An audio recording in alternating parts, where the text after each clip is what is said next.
IA에서 보고서가 작년에 나왔어요. 근데 IA가 이게 그 전에 2000 몇 년에 나왔더라고요. 굉장히 예전에 한 번 나왔어요. 우리나라인데, 우리나라가 IA 멤버 컨트리거든요. 회원국이에요. 회원국인데, 지난 2014년인가 굉장히 옛날에 한 번 나오고, 그 다음에 작년에 나왔어요. 그래서 이게 이제, 요게 왜 좋냐? 첫 번째, 외국인들이 봤을 때 객관적으로 우리나라 에너지를 어떻게 보느냐, 에너지 정책을. 거기에 대한 솔직한 평가가 많이 들어있습니다. 사실은 굉장히 뼈아픈 얘기가 많이 들어있어요. 저는 맞는 얘기라 보는데, 그래서 요거 객관적으로 우리나라 에너지 정책에 대한 평가가 IE에 상대에 있고요. 요거를 한번 쭉, 이렇게 뭐 검토해 보시면 좋을 거고. 그래서 요거를 이번 학기에 좀 많이 공부하도록 하겠습니다. 이게 저도 공부해야 되거든요. 이게 자료가 업데이트 되면은 여러분들보다 제가 제일 힘들어요. 왜냐면 제가 다 소화해서 다시 한번 해야 되니까. 이런 게 나오면은 강의 노트를 바꿔야 돼. 제가 강의 노트를 좀 바꾸고 각오를 하면서 이걸 할 거니까 요게 굉장히 중요한 이번 학기 교재가 될 것 같고요. 그래서 제가 보니까 이런 거는 가급적 칼라리스 하시는 게 좋아요. 왜냐?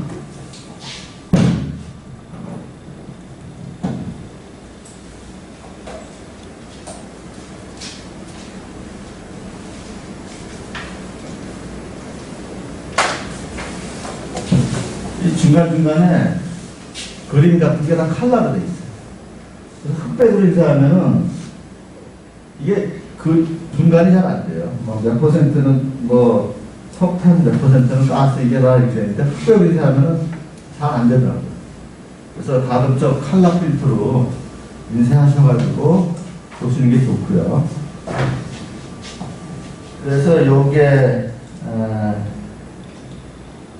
자료실인데, 여기 제가 올려놓은 게 뭐 있냐면요. IE 자료, 그 다음에, 9차 전력수급 기본계, 이게 굉장히 중요하고, 그 다음에 집단 에너지 공급 기본계, 3차 에너지 A기본, 에너지 기본계, 그 다음에 신재생 에너지 기본계, 뭐 에너지용 합리화 기본계, 그 다음에 이제 우리나라, 요것도 중요한 게 에너지 전반에 걸친 통계를 봐야 되거든요. 그래서 에너지 경제연구원에서 나온 에너지 통계연구. 여러분들이 따로 에너지 경제연구 갈 필요 없이 여기서 그냥 다운받으시라고 바로 그냥 제가 다 올려놨어요. 그리고 다운받으시면 되고. 그 다음에 이제 좀 이게 오래되긴 했는데, 산업부 에너지 백서. 이게 산업부 홈페이지에 가면 저게 산업부 정책 백서가 있어요. 자, 우리나라 산업부의 공식 명칭이 뭐예요? 산업통상자원부. 산업통상자원. 그래서 산업부가 하고 있는 정책이 크게 세 줄기예요. 산업정책, 전통적인 거, 예를 들어 반도체, 자동차, 조선 이런 거. 그 다음에 통상, 이게 무역, 수출 수입 관장하고. 그 다음에 이제 자원인데 이게 에너지예요. 주로 에너지. 그 중에서 이제 에너지 파트만 따로 제가 모아서 이게 굉장히 많아요. 방대해요. 근데 이건 어떤 의미를 갖고 있느냐? 정부의 오피셜한 정책 내용이에요. 근데 조금 오래됐어요. 오래되긴 했는데 정부가 어떻게 생각하고 있는 건지 이제 이렇게 한번 참고하실 필요는 있습니다. 그 다음에 올해 산업부 업무보고. 업무보고가 이제 요거를 며칠 전에 나왔어요. 그래서 제가 이제 올려놨는데 그런 것도 한번 보시면 좋죠. 그러면은 도대체 정부가 지금 뭐에 관심이 있느냐, 제 뭐에 관심이 있느냐 이렇게 볼 수가 있죠.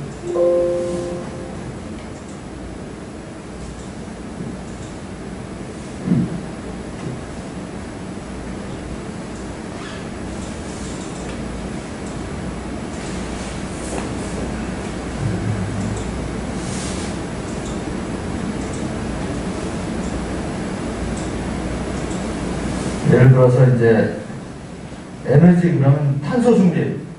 한마디로 지금 에너지 정책의 기조는 에너지 전환 정책이고요. 탄소 중립이에요. 그게 핵심이고, 거기 뭐 재생에너지 확산 및 수소 생태계 구축, 여기에 지금 정부는 모든 영향을 기울이고 있습니다. 그래서 보시면은, 예, 그래서 이게 정부의 기본 입장이 뭔지, 요거 에너지 중심, 중립 에너지 혁신, 그리고 보시면 아시겠지만, 원전 석탄 줄이고, LNG 신대륙 늘리겠다는 얘기잖아요. 이게 딱 한 페이지로 딱 요약을 해놨어요. 이런 게 이제 중요하고, 그 다음에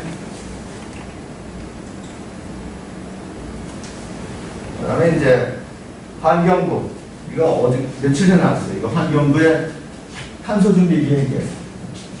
이것도 이제 이제는 산업부만 에너지 정책에 관여하는 게 아니라 환경부도 관여하는 거예요. 그러니까 이것도 같이 봐야 돼요. 그래서 이제 이런 거를 동시에 이제 봐야 되는 거고요. 그래서 이거 제가 자료실에 올려놨습니다. 자료실에 있고요. 그 다음에 이제 강의를 제가 가급적이면 강의 시작하기 전에 이렇게 올려놓거든요. 이렇게. 오늘 강의는 제가 이렇게 첫 번째 강의를 이렇게 올려놓고. 그런데 여러분 이제 여러분들이 미리 프린트를 해가지고 오시거나, 그 다음에 더 좋은 방법은 이거를 스마트폰이나 패드로 보실 수 있는 방법이 있어요. 여러분들이 이제 지난번에 한번 말씀드린 것 같은데, 또 신입생도 있고 그러니까 한 번 더 말씀드릴게요.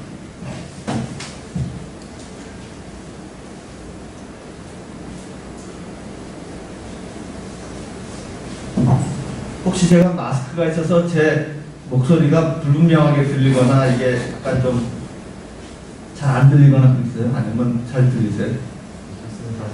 괜찮아요?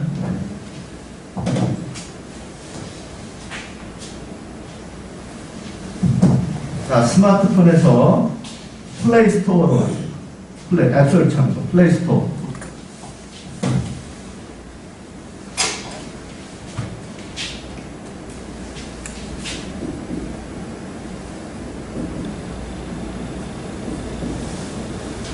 여기서 한글로 코스모스 치세요. 지금 치세요. 지금 나갔어요. 그럼 뭐 집에 가서 하지 않으니까 귀찮아. 바로 지금 하세요. 그래서 앱 설치되면 저한테 알려주세요.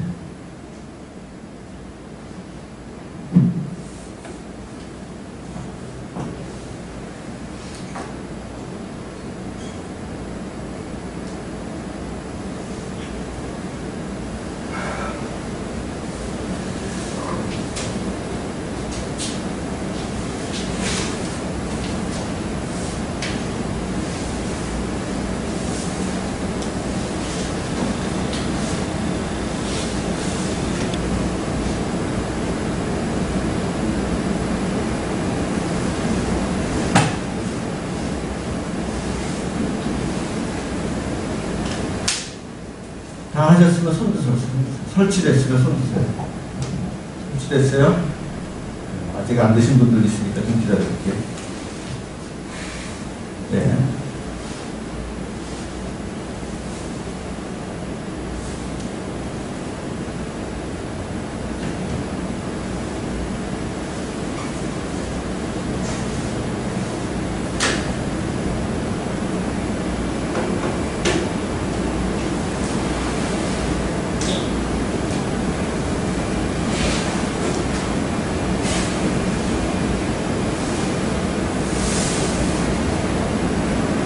됐어요? 네.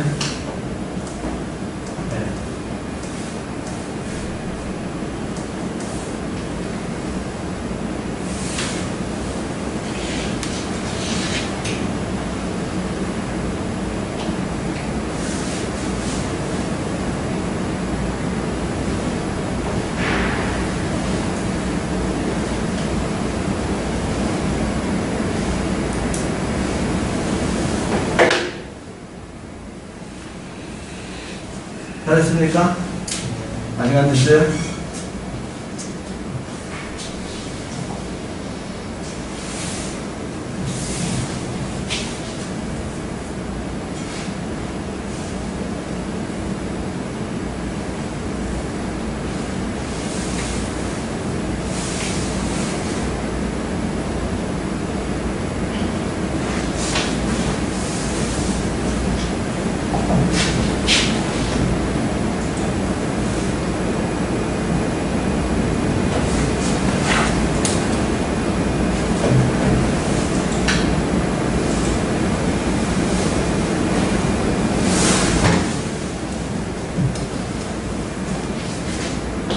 자, 요 설치하면은 요거를 시작하세요. 시작하면은 칸이 3개 나와요. 첫 번째 칸에다가 숭실대학교 치세요. 아마 숭실만 치면은 아마 숭실대학교라고 뜰 겁니다. 그러면 클릭하시고, 두 번째에다가는 이번에 교본 받으신 거죠. 교본 받으신 거 치시고, 그 다음에 유세이트 들어가 보셨어요? 유세이트 들어갈 때 비밀번호 똑같이 치시면 돼요. 패스워드. 자, 요거 치면은 들어갈 수가 있습니다. 자, 그 안에 들어가면은 여러분들이 수강하시는 과목이 뜹니다. 거기서 한국의 에너지 정책 클릭하시면. 자, 벌써 제가 올려놓은 스마트 캠퍼스 내용이 거기 있죠. 그래서 거기서 요거 강의록 1번 클릭하세요. 그럼 다운받을 수 있어요. 다 보셨어요? 그러면 뭐 구태여 종이로 인쇄 안 해도 수업 시간에 옆에 이렇게 놓고 이렇게 손으로 올려가면서 볼 수도 있죠. 다 하셨어요? 네. 자, 그렇게 하시면 됩니다. 자, 이게 무슨 의미를 갖느냐? 이게 중요한 의미를 갖죠. 여러분들이 핑계가 없어졌다. 공부할 자료가 없어서 뭐 안 해요. 이제 전철에서, KTX에서, SRT에서, 집에서, 화장실에서 아무 데서나 언제든지 맘만 먹으면 공부할 수 있는데 공부 못한 건 누구 책임이다? 자기 책임. 그러니까 이제 완벽한 모든 설비를 이렇게 다 했다는 얘기예요. 좀 안 보이니까.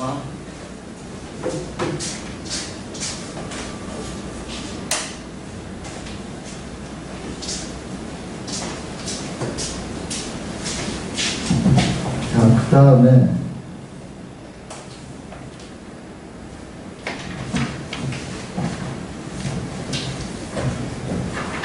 다음에 이제 강의 계획서, 나눠드린 강의 계획서를 보시고요. 이것도 제가 자료실에 올려놨어요. 하지만 지금 하드카피로 나눠드렸고. 자, 강의 계획서 내용을 한번 쭉 보도록 하겠습니다. 강의 제목이 한국에너지 정책이고, 제가 이제 제 이름이 조성봉이고요. 제 소개를 간단히 할게요. 저는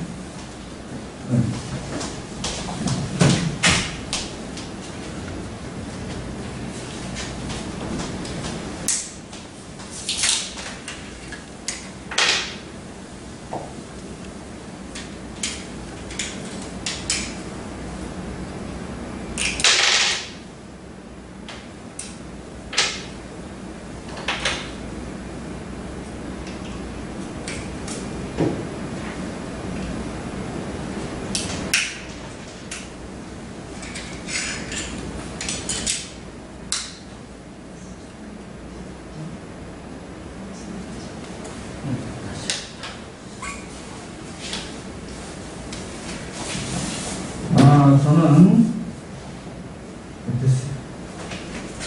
오하이오 주립대학에서 경제학을 했습니다. 학위를 했고요. 제가 원래 전공한 분야는 산업조직론, 미시경제학, 산업조직론을 했고요. 그 다음에 이제 제가 또 부전공은 수리경제학을 했습니다. 그래서 근데 제가 여러분들한테 수리경제학적 내용을 여러분들한테 보여드릴 기회는 거의 없어요. 근데 제가 그전에는 대학원에서 미시경제학을 가르쳤는데 에너지 스쿨에서 박사과정 학생분들은 이제 미시경제학을 저한테 들었습니다. 그때는 제가 약간 수학적인 내용을 같이 좀 할 수는 있습니다. 근데 지금은 수리경제학적 내용은 거의 안 하니까 겁안 먹으셔도 돼요. 그런 내용 거의 안 하니까. 이제 산업조직론적인 내용을 하고, 제가 연구를 학위 과정에서 했고, 그 다음에 제가, 논문, 이제, 디펜스를 하면서, 오하이오 주립대학 안에 있는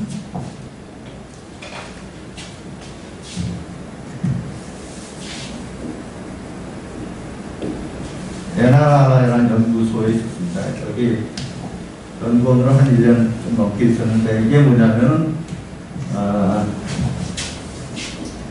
National Regulatory Research Institute. 그래서 이거 앞에 이건데요. 이게 뭐 어떤 연구기관이냐면요. 미국은 주마다 PUC가 있어요. 주마다 독립규제기관이 있거든요. 그 전기요금, 가스요금 뭐 이런 거 결정하는 데가 있어요. 그 각 주마다 있으니까 50개가 될 거 아니에요. 이것에 연방연합회가 있어요. 이거를 나름이라고 해요. National Association of Regulatory Utility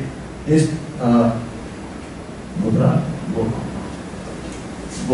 커미티. 그래가지고 이거 연합체가 있는데 그 산하연구소예요.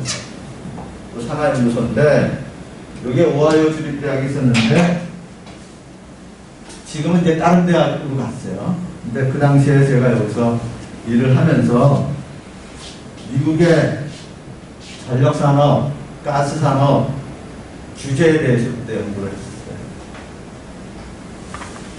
그러다가 이제 여기 와서 요게 2년이 돼서 에너지경제연구원에 들어갔습니다. 그래서 한 7년 에너지경제연구원에 있었고, 그 다음에 제가 한 10년 정도 한국경제연구원에 있다가 2012년에 숭실대학교에 왔습니다. 이제 한국의 에너지 정책을 이제 가르치는데, 이렇게 이제 제 소개고요. 여기 보면 제 사무실 전화번호, 스마트폰 전화번호 다 있습니다. 그리고 연구실 번호 있고요. 이메일도 있으니까. 공식적으로는 제 오피스 아워가 수요일, 금요일 9시 11시인데, 사실 제가 굉장히 바쁘기 때문에 이때 없을 때도 있어요. 그래서 저를 만나시려면은 그냥 미리 연락해 주시면 돼요. 문자나 카톡이나 이메일이나. 그러면은 제가 시간이 어베일러블 하면 항상 만나드립니다. 저는 굉장히 학생들 만나고 이렇게 얘기하는데 이제 너그러운 편. 그러니까 겁내지 마시고 항상 잘 수업 못 따라간다거나 고민이 있다거나 상담하시고 싶으시면 항상 이렇게 해주시고요. 특히 여러분들이 이제 수업 다 듣고 나중에 논문 쓰실 때는 그게 굉장히 필요해요. 이때도. 그 다음에 이제 교재는 우선 이 PPT 자료가 제일 중요한 교재고요. 그 다음에 두 번째 중요한 게 IA를 할 거고요. 그 다음에 이제 정부 주요 계획, 그 다음에 에너지 정책 자료 이런 걸 참고하시면 돼요. 왜 교과서가 없느냐? 두 가지 이유가 있어요. 첫째는 우리나라 한국의 에너지 정책에 대해서 이렇게 제대로 서베이하고 하는 만한 교과서가 없어요. 제가 써야 되는데 너무 바빠서 쓸 시간이 없어요. 제가 능력도 안 되고 게으르고 탓을 하는 거예요. 두 번째 이유는 쓰기가 좀 창피해요. 왜냐? 제가 이번 학기에 이제 쭉 그 얘기를 많이 할 텐데, 한국의 에너지 정책이 워낙 정부 주도형이고 원칙도 없고 규제 중심이어서 이게 어떤 프린시플이 거의 없어요. 그 프린시플 중심으로 이제 실제 일어나는 일을 쓴다면은, 내가 이런 걸 교과서에까지 써야 되나? 그런 자괴감이 들어요. 그래서 참 쓰기가 불편한 게 물론 이제 그거를 좀 약간 고급스러운 말로 표현을 하긴 해야 되는데, 그러니까 이제 그런 내용이 상당히 많아요. 그래서 이번 학기에도 여러분들 여기 뭐 공기업에서 오신 분들도 계시고 있지만 굉장히 비판적으로 접근을 할 겁니다. 그러니까 그렇게 각오하고 계세요. 저한테.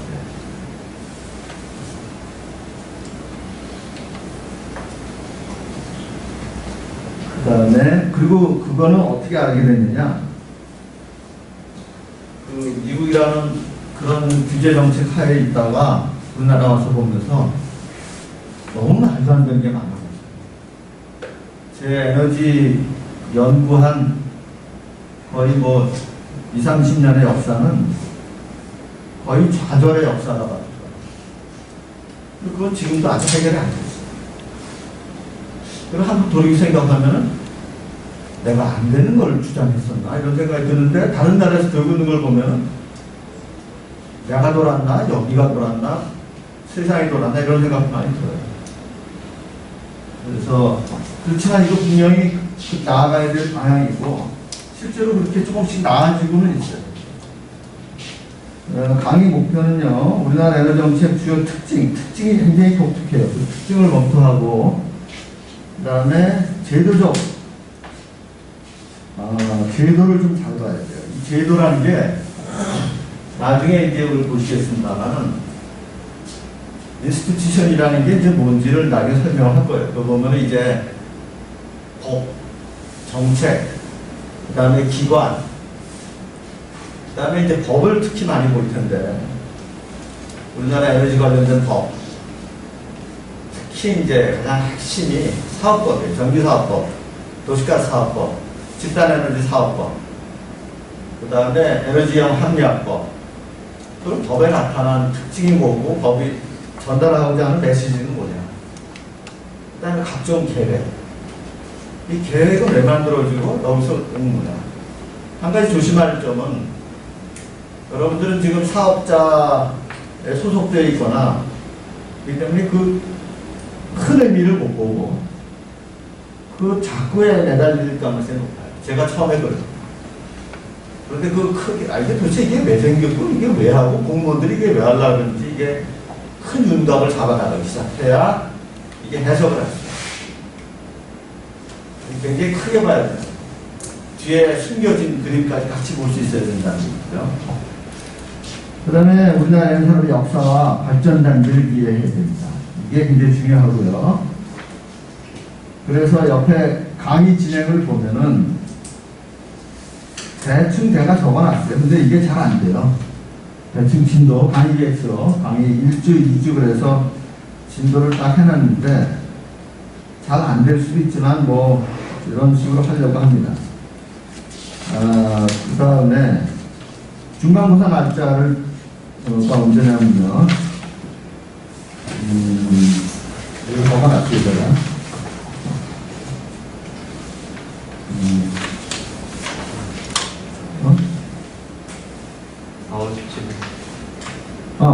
4월 17일. 4월 17일. 4월 17일이 중간고사고요.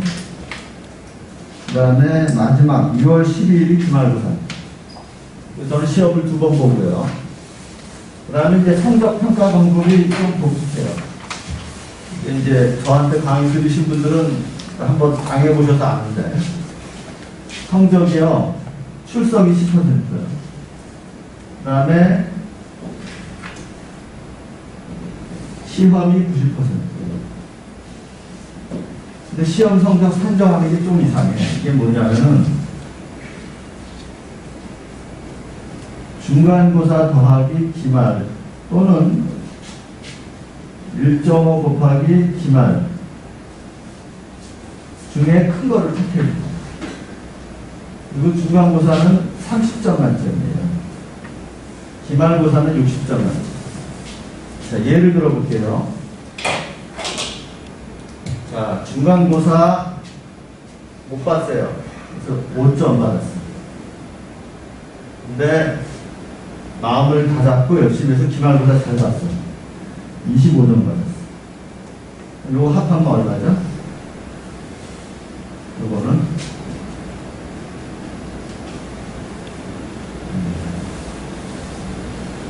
37.5. 30점하고 37.5 중에서 요걸 택한다. 요걸 택하고요. 아니지.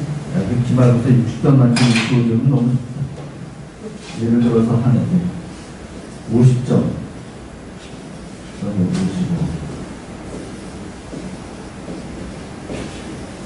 그러면 75.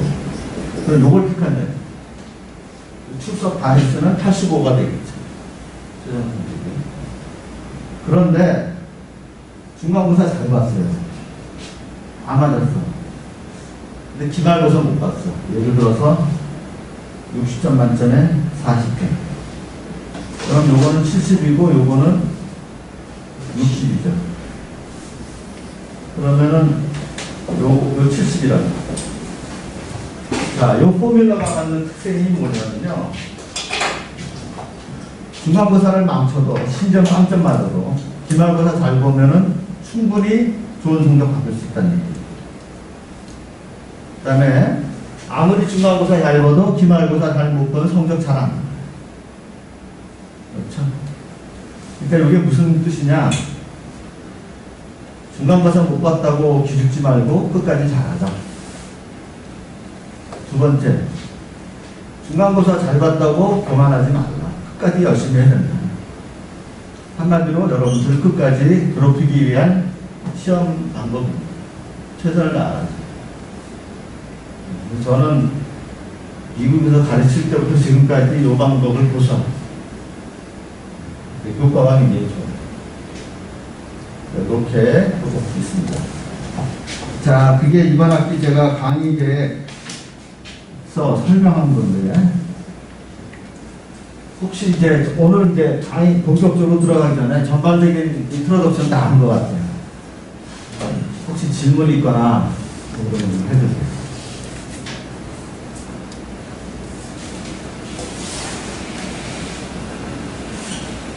처음 잘해야 돼. 처음 할 때 확실히 얘기했어요. 고스톱도 처음에 룰 미팅 할 때 제대로 해놔야지 그 다음에 가면 안 돼. 제대로 해야 돼. 첫 시간에 얘기 잘해주세요. 네. 미열 있고 감기 기운 있을 때는 어떻게 미열 있거나 감기 기운 있을 때는 대면을 못하게 될 경우 아, 대면서 못하면 출석은 아니에요. 출석은 아니고 다만 여러분들의 편의를 위해서 또 학교에서 요구를 해서 저렇게 녹화를 해놨어요. 녹화가 근데 퀄리티가 줌만큼 좋지는 않을 거예요.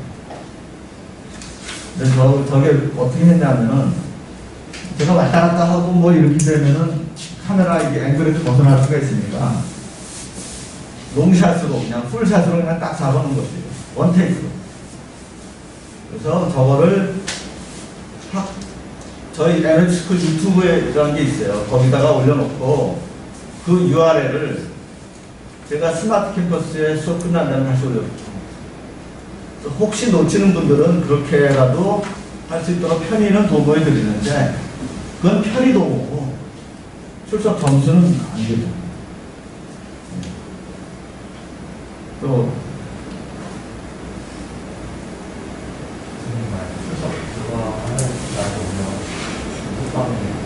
올려는 그러니까 뭐 개인으로 올려는 주세요. 올려는 주시는데 그거는 감사는 하는데 그렇다고 점수를 드리는 건 아니에요. 회사일로 해더라도 뭐 단기를 합니다. 그리고 어차피 출석 점수 얼마인지 출석 점수가 크지도 않아요. 출석 안 하면 A 못 받고. 네? 10점이면 아 10점이 작은 점수는 아니라고. 아, 작은 점수 아니죠. 100점을 노리시나 보네. 아니요. 자, 또. 아니 필기 시험을 못 받을 때 추석을 가서 커버해야 되니까. 자, 대학원에서는 업무 성적 신경 쓰지 마세요.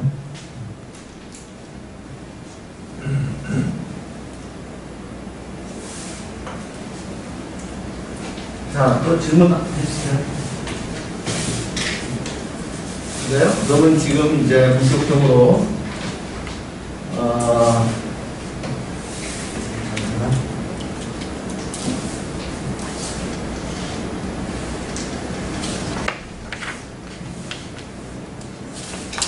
자, 먼저 우리나라 에너지 산업의 특징부터 해보도록 하겠습니다.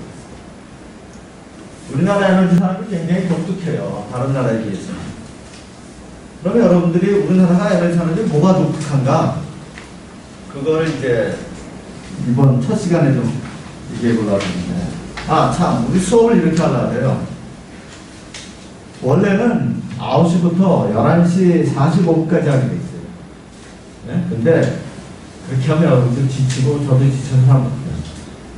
제 생각에는 맥시멈 11시 20분까지 하고, 그 다음에 쉬는 시간 한 번 갖도록 하겠습니다.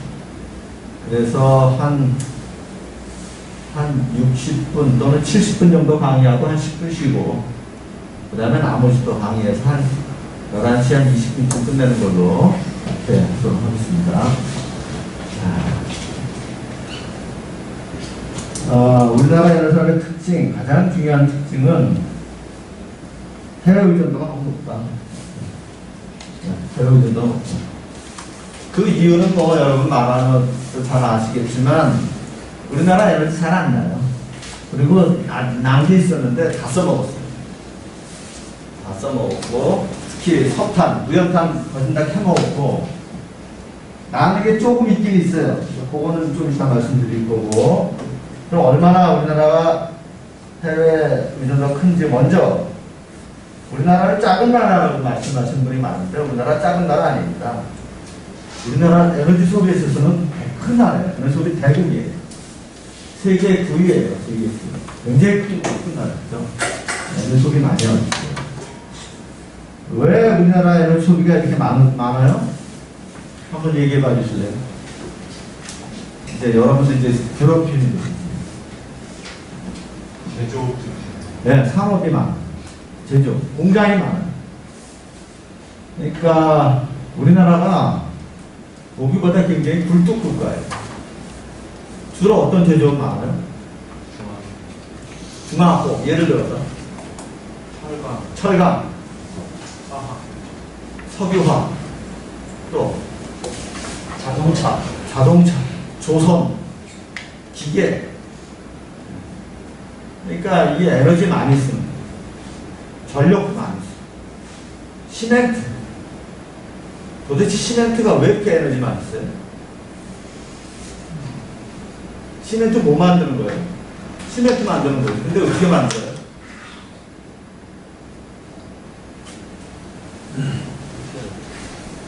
그거 석회에서 굽는 거예요. 구울 때 에너지 많이 써요. 옛날에 시멘트 공장이 주로 어디 있는지 알아요?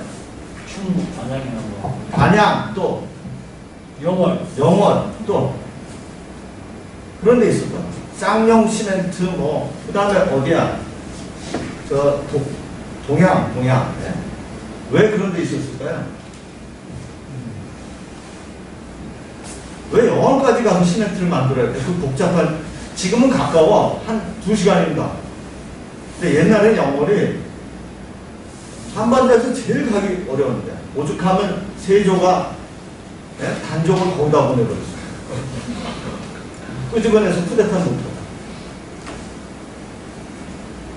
근데 왜 거기까지 가서 시멘트 산업을 해야 돼요? 생각 안 해봤어요? 석회석이 많고, 첫 번째 이유. 두 번째 이유. 석탄이, 무연탄이 근처에 있어요. 그 무연탄으로 석회석 패가지고 구워버리는 거예요. 구워서 그 다음에 그걸 가루로 만드는 거예요. 석회석 구워서 가루로 만드는 게 시멘트. 별거 아니야. 물만 부으면 딱딱하게 굽게. 그렇죠? 그러니까 우리나라 에너지가 이렇게 많은 이유 중에 하나가 첫 번째 제조가 많다. 제조업이 많다. 두 번 또 뭐가 있어요? 또 왜 이렇게 많을까요?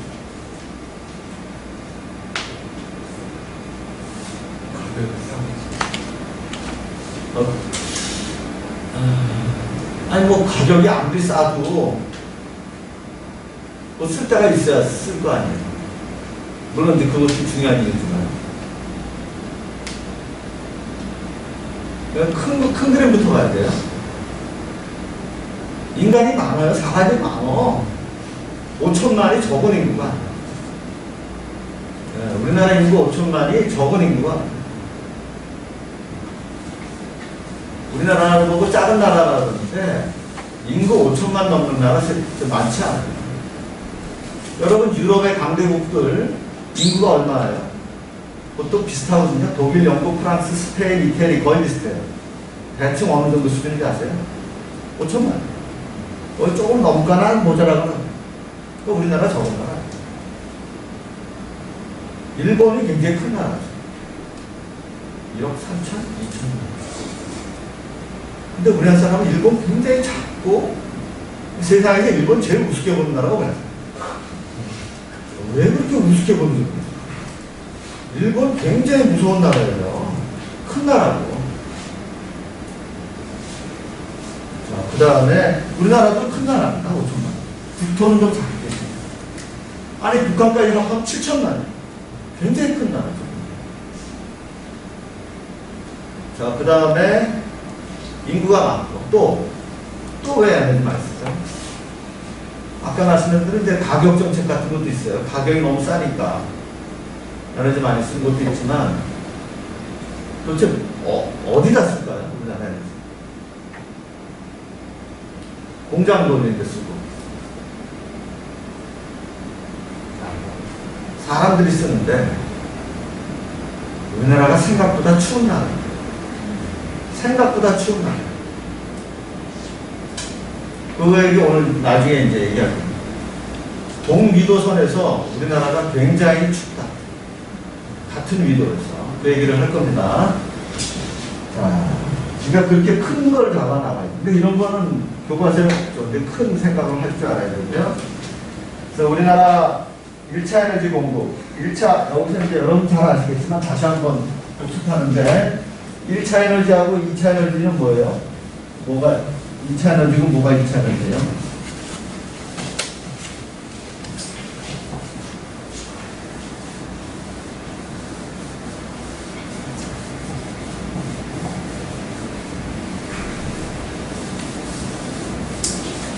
일차 에너지가 뭐 어떤 거예요?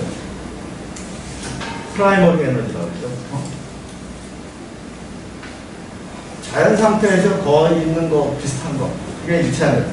석탄, 석유, 가스, 원자력, 수력, 그 다음에 재생에너지. 이런 것이 보통 1차 에너지예요. 그러면 1차 에너지 아닌 게 있어요. 최종 에너지라고 그러기도 하고 2차 에너지라고도 하는데 자연 상태에서는 없이 1차 에너지를 가지고 만든 가공한 에너지가 있어요. 물론 자연 상태도 있긴 있는데 그건 거의 포집하기가 어려워요. 어떤 거 있죠? 대표적으로 전력. 물론 자연 상태에서 전력이 있어요. 번개. 근데 번개를 어떻게 잡아내요? 못하잖아요. 근데 우리가 1차 에너지를 가지고 전력을 만들잖아요. 가공해서 제조하잖아요. 그래서 전력은 2차 에너지입니다. 비슷한 게 하나 더 있어요. 어떤 게 있죠? 스틸, 열, 지역난방열. 그게 2차 에너지. 열 에너지. 그래서 이제 1차 에너지 그러면은 이제 그런 이제 에너지 공급에 대한 가장 그 기본적인 어떤 기초적인 어떤 자료예요. 통계예요. 이게 100만, 1000만, 3억 300만 TO이고요. 이건 나중에 이제 하겠지만, 이 단위에 대해서는 지난 학기 했지만 한 번 더 할게요. TO이가 뭐야, 합자예요?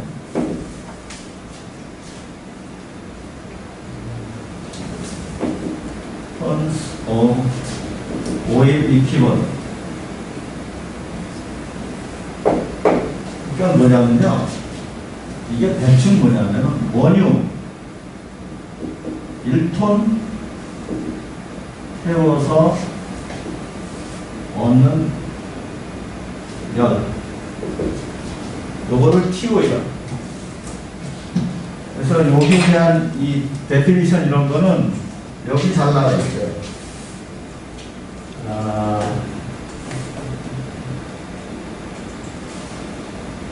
여기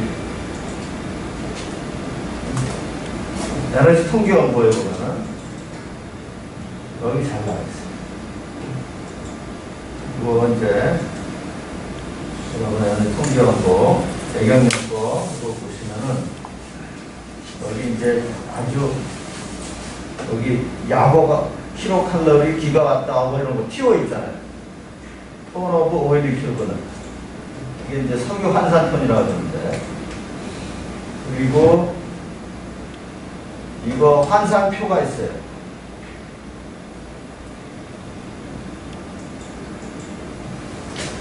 여기 단위 및 열량 환산표가 있어요. 이거 보면은 이제 부피는 어떻게 되고, 무게는 어떻게 되고, 에너지끼리는 어떻게 되고, 에너지가 결국은 요거예요. 이게 열량이거든요. 칼로리, 뭐 BTU는 브리티시 서멀 유닛, 킬로와트 아워, 뭐 이렇게 다 서로 어떻게 단위를 환산하는지 표예요. 여기 이런 거 잘 기억을 해두셔야 되고, 그 다음에 이제 이게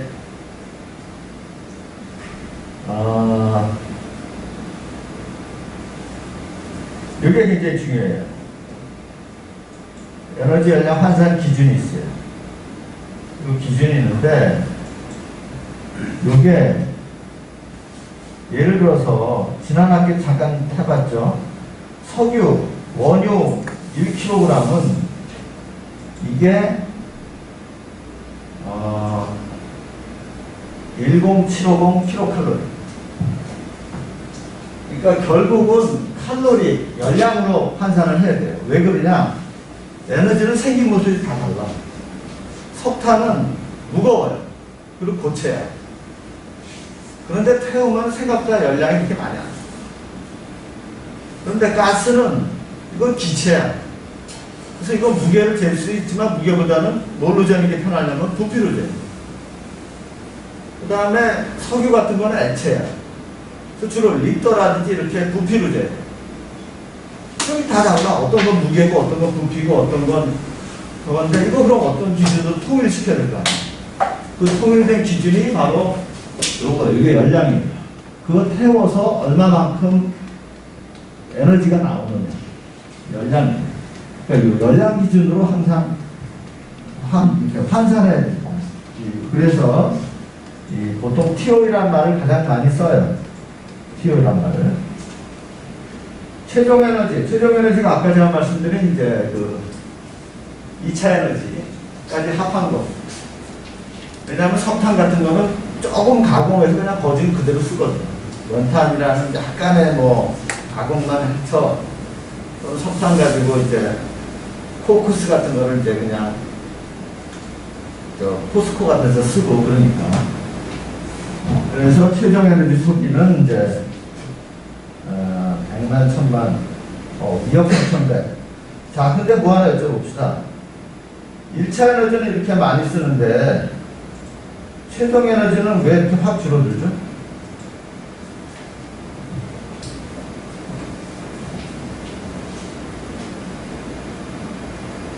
성실.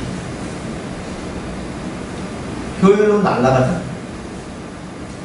석탄을 가지고 석탄 발전소에서 전력으로 바꾸지만 그게 100% 다 바뀌는 게 아니잖아요. 60% 덜리면 많이 남는 거예요. 그리고 이 최종 에너지도 집으로 오게 되면은 뭐 끝에 가면은 저 송전선 이런 건 다 날라가거든요. 상당히 날라간다. 그러니까 이만큼 효율성이 떨어진다는 얘기죠. 가공 단계에서. 자, 1차 에너지 소비량은 세계 9위고요. 1인당 에너지 소비량은 세계 10위예요. 그러니까 1인당은 그렇게 많지 않다는 소리죠. 그나마 이 1인당 에너지 소비량이 상당 부분이 가정에서 쓰는 게 아니라 어디서 쓰는 거다? 공장에서 쓰는 거다. 그러니까 실제로 가정용 에너지 소비량은 선진국에 비해서 크지 않습니다. 이 얘기는 앞으로 우리나라가 가정에서 점점 에너지를 더 쓸 수 있을 가능성이 높다는 얘기예요. 뒤집어 얘기해서. 왜냐? 아직 우리나라 가전제품이라든지 이런 거 가정 단위에서 에너지가 그렇게 활성화 안 돼 있어요. 생각보다. 미국이라든지 이런 데 보면요, 1인당 에너지 소비가 엄청납니다. 특히 이제 거기는 전력으로 상당 부분 이게 취사를 많이 하거든요. 근데 우리나라는 아직도 그래도 집에서 쓰는 에너지는 그렇게 뭐 많지 않아요. 그런데 1인당은 높아요. 근데 여기서 조심하셔야 될 건 이거는 진짜 사람이 쓰는 게 아니라 제조업에서 쓰는 게 여기 묻어 들어가거든. 인구수로 나누니까. 그래서 커져 보이는 거예요, 그냥. 그 다음에 원유 도입량이 세계 5위예요. 와, 엄청나게 많죠. 에너지는 세계 9위인데 원유 도입량은 왜 세계 5위일까요? 그 이유를 좀 알려주시면. 몇 가지 이유가 있어요. 왜 그럴까요? 화학에서 가공해서 다시 하는. 그렇죠. 그러니까 에너지가 아니라 원료로 수입한 게 많아요. 원유의 상당 부분은 재료예요. 에너지도 있지만. 그래서 석유화학 산업에서 상당 부분은 여러분 석유화학 산업 나온 거 있잖아요. 뭐 폴리에틸렌, 뭐 나일론, 그다음에 그런 식으로 해서 이렇게 플라스틱 이런 걸로 다 이게 다 석유에서 나온 거고.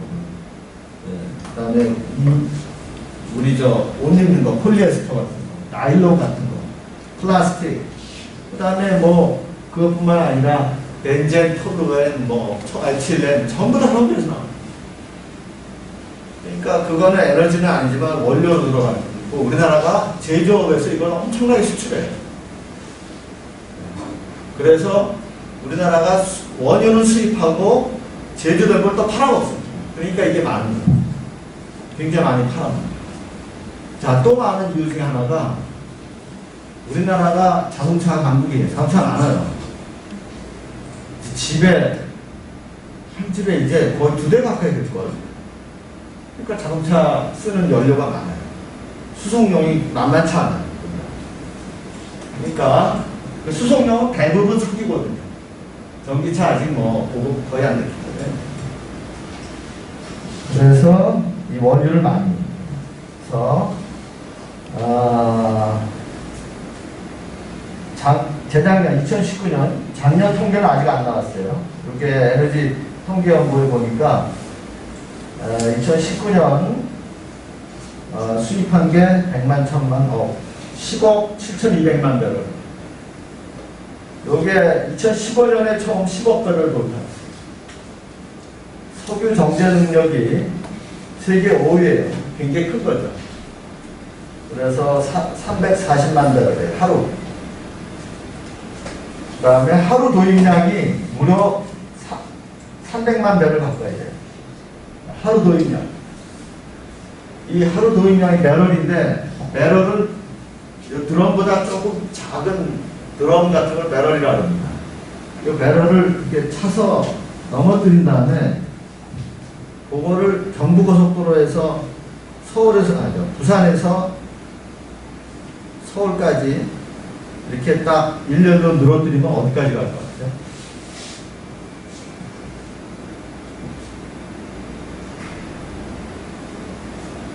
이게 어느 정도냐면요. 부산에서 서울 가고 다시 부산 가서 2번 합니다. 하루 수입합니다. 그러니까 어마어마합니다. 우리나라가 하루에 수입하는 원유가 있어요. 그러니까 엄청난 거죠. 그도 그럴 것이 이거 해가지고 정제 능력 요거 채우는데도 모자라요. 그 다음에 천연가스 그게 세계 7위예요. 원자력 세계 5위, 석탄 세계 7위, 전력 세계 9위. 해관머리 굉장히 큽니다. 1차 에너지는요, 우리나라가 그나마 조금 나고 있는 게 뭐냐면은 동해 가스점이 조금 있어요. 거기서 천연가스 조금 납니다. 근데 거진도 이것도 고갈되긴 했는데 무연탄이 조금 남아있고요. 그 다음에 신재생, 재생에너지, 이거는 뭐 풍력, 태양광, 그 다음에 뭐 뭐 신재생 뭐 이런 거 몇 개 좀 있어요. 교수님, 예. 천연가스 수입량은 7인데 예. 소비량은 세계 15인 게 어떤 의미인 건가요? 이게 왜 그러지?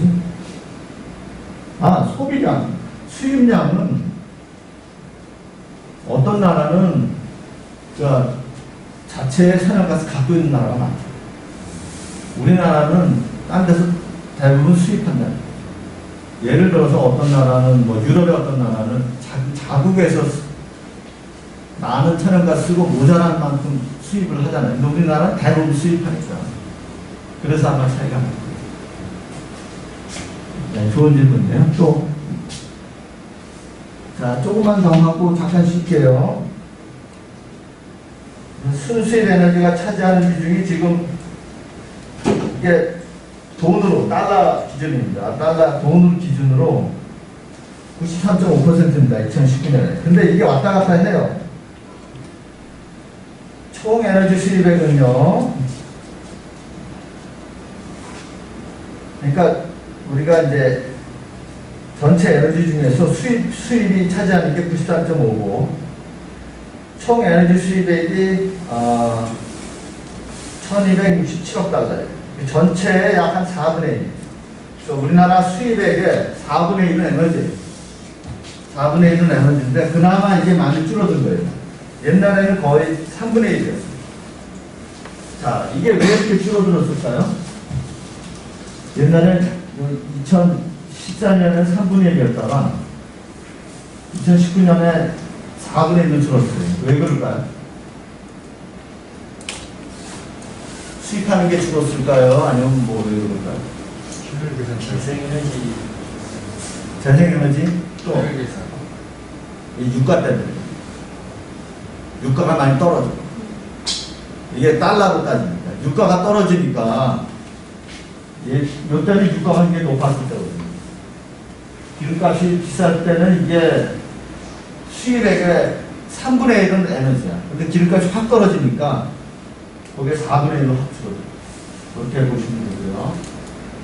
그 다음에 요새 특징 중 하나가 2019, 이게 에너지 통계 업무 이제 우리가 보면 알겠는데 조금 줄어요. 2019년에 2018년보다 줄었고 2020년은 더 줄었어요. 2020년에 이유가 있어. 코로나 때문에. 근데 2019년에 이미 줄었어요. 2018년보다. 에너지 사용량. 또 여러 가지가 이유가 있을 것 같아요. 경기 침체라든지 뭐 그런 것도 있을 것 같고. 그래서 그런 어떤 특징이 있고. 자, 그래서 우리나라가 이 해외 에너지에 너무 민감하게 의존하기 때문에 에너지 자립도 이게 좀 오래된 데이터긴 한데 이게 WEC에서 된 건데요. 에너지 자립도가 우리나라가 거의 세계에서 거의 뭐 바닥에서 껴요. 그리고 전 세계 1위가 노르웨이. 노르웨이는 지난 학기에 여러분 배우셔서 아시겠지만 대부분 에너지가 어디서 온다? 수력에서 오고 거기서 이제 안정적으로 에너지가 공급이 됩니다. 그 다음에 해외 에너지 여건을 아주 민감하게 반응해요. 예를 들어서 몇 가지 말씀만 드리면 2011년하고 2013년에 우리나라 전기 모자랐어요. 잠깐 볼까요? 네.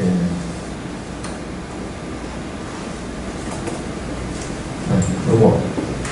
우리나라가 요때 당시는 전기 모자랐어요. 2011년하고 13년. 여러분 2011년에 무슨 사고가 있었어요? 9.15 순환정전이 있었고요. 이때도 다시는 전기 모자랐어요. 근데 그때 어떻게 넘겼죠? 엄청난 절전 규제했어요. 절전해가지고 학교, 뭐 회사 이건 못 쓰게 했어요. 여름철하고 겨울철에 절전 규제를 심하게 해서 사실은 쓰고 싶은 만큼 못 쓴 거예요. 그래서 이거 맞춘 거예요. 왜 그렇게 되겠어? 그 이유가 뭘까요?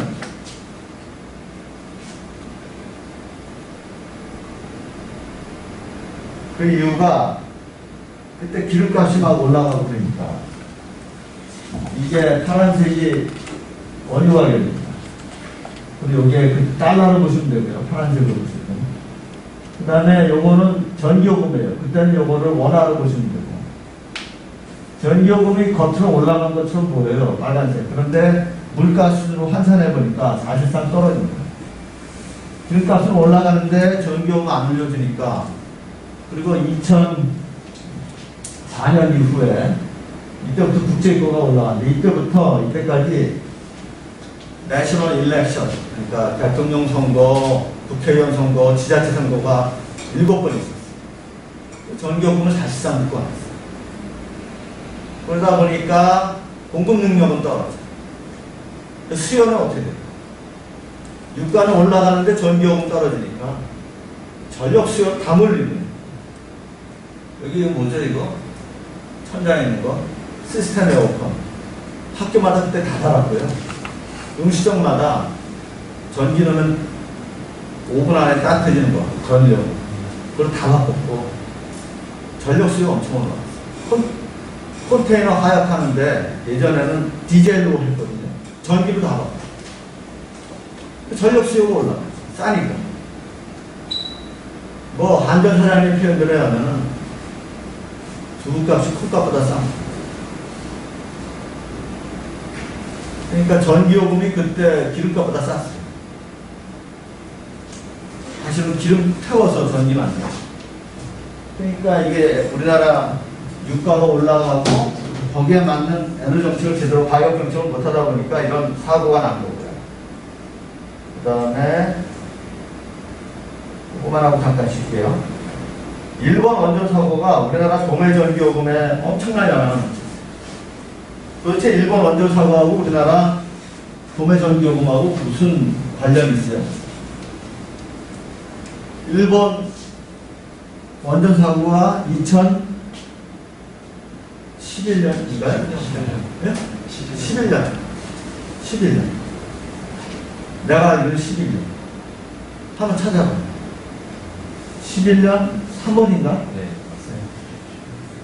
동일본 대지진에서 동일본 대지진이 나니까 해일이 불어가지고 원전에 그냥 덮쳐가지고 일본 원전에 비상발전기가 다 꺼져버렸어요. 그런데 원전 안에는요 쓰고 나온 해결유 있잖아요. 그거를 수조 안에 가둬두고 있는데 물이 빠져버린 거예요. 그 물이 계속 돌거든요. 뜨거우니까.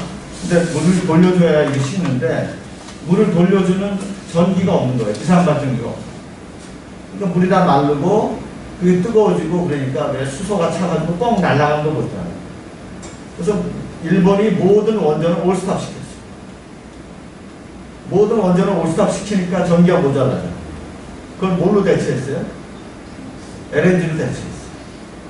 LNG로 대체하니까 모든 LNG 발전소를 불가동하고 전 세계 LNG 시장에서 LNG를 급구, 연물 시장에서 막 사들입니다.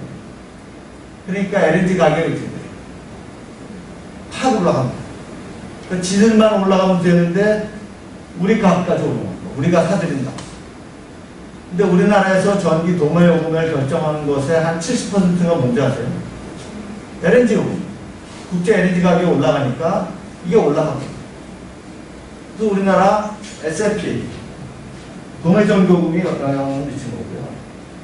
그 다음에 우리나라 에너지 수입액이 2015년에, 14년에는 컸는데 2015년에 급감했어요. 요거는 아까 말씀드린 대로 뭐죠? 국제유가. 국제유가가 떨어지기 때문에 급감했어요. 그래서 우리나라가 해외 에너지 여건에 굉장히 민감하다. 왜냐? 우리나라 자체적으로 이거를 완충할 수 있는 자체 에너지가 없습니다. 그나마 완충할 수 있는 게 뭐죠? 저장이 좀 오래 할 수 있는. 대표적으로 어떤 거?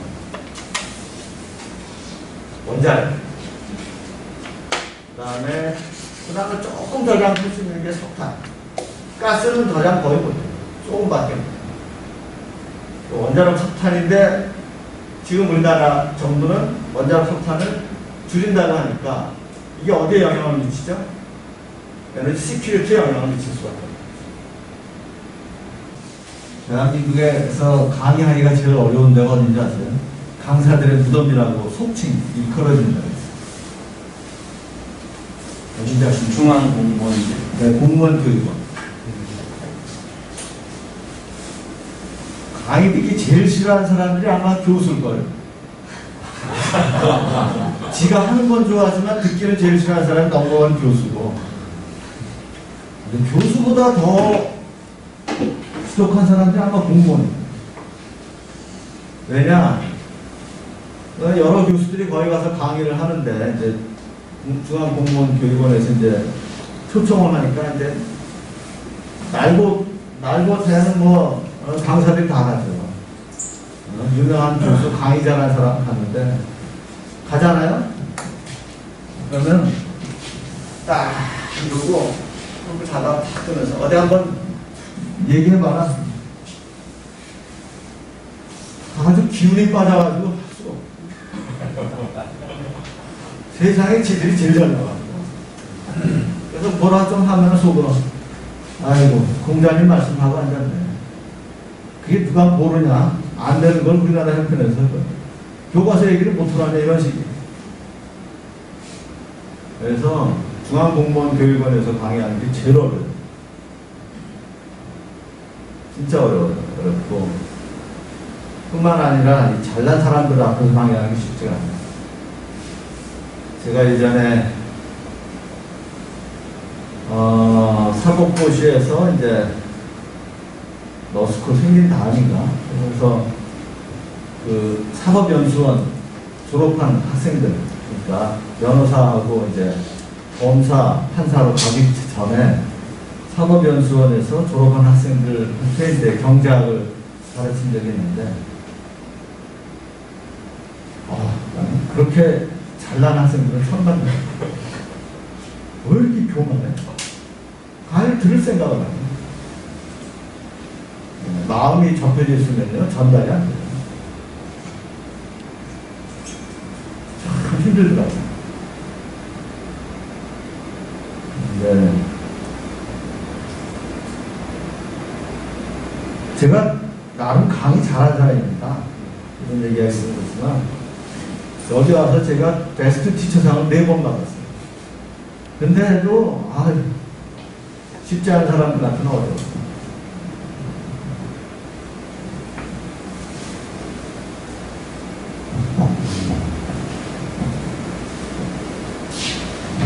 그러니 정부 정책이 제대로 안 가죠. 네?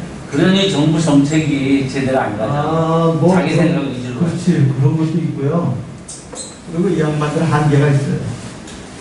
그런 거를 이제 오늘 이번 학기에 많이 말씀드려요. 정부 정책의 한계가 뭔지, 왜 그 사람들이 그렇게 하는지, 그런 여러 가지를 이제 말씀드려요. 그리고 어디 교과서에서 얘기하기 어려운 우리나라 정부의 이제 구조, 그런 걸 좀 많이 말씀드립니다.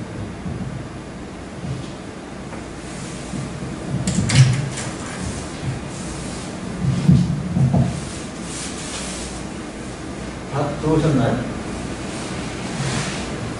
자, 계속 할게요. 자, 두 번째 특징이 고리평 아일랜드입니다.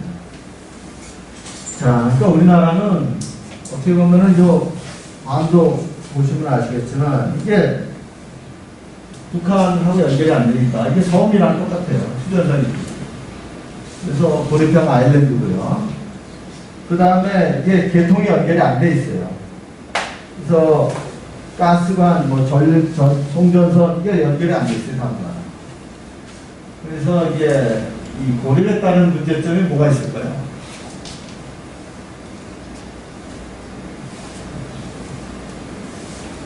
연리가 네. 주변 국가. 그러니까 에너지 시큐리티가 현저하게 떨어지는 거예요. 네, 연결이 안 돼 있어요.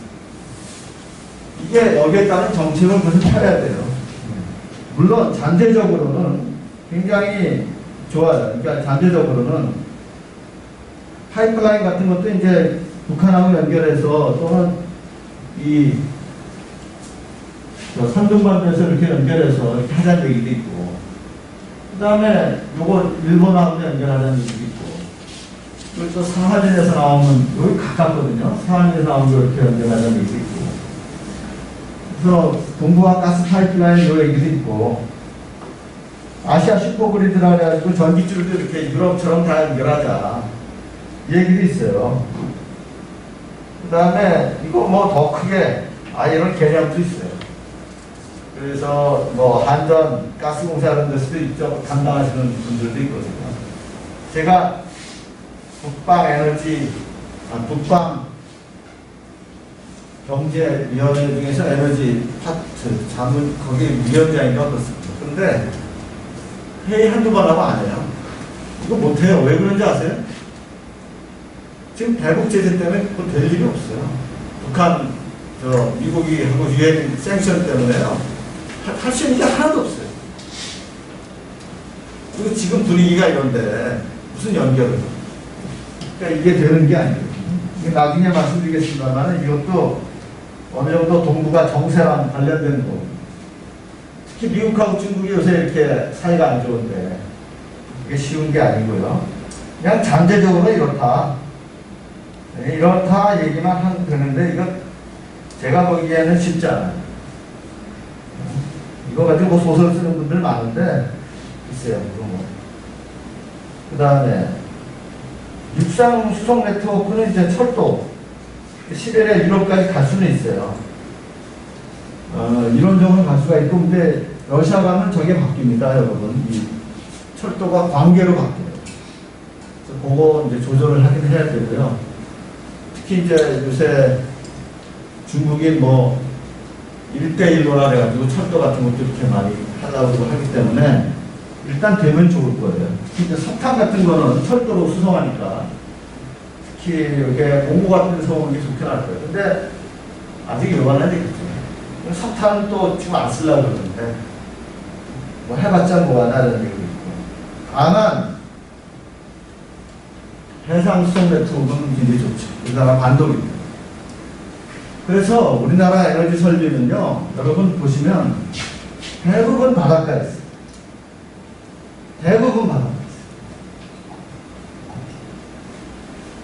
바닷가에 있지 않은 발전소가 몇 개 안 돼요.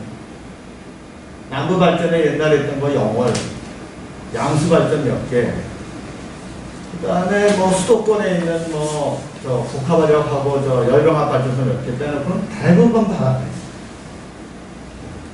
왜 바닷가에 있을까요?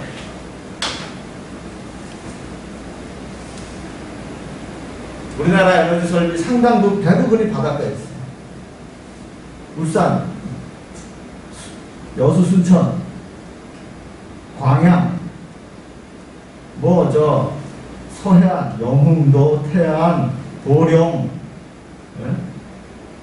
당진, 삼천포, 하동, 부산, 삼척, 동해 다 바닷가예요.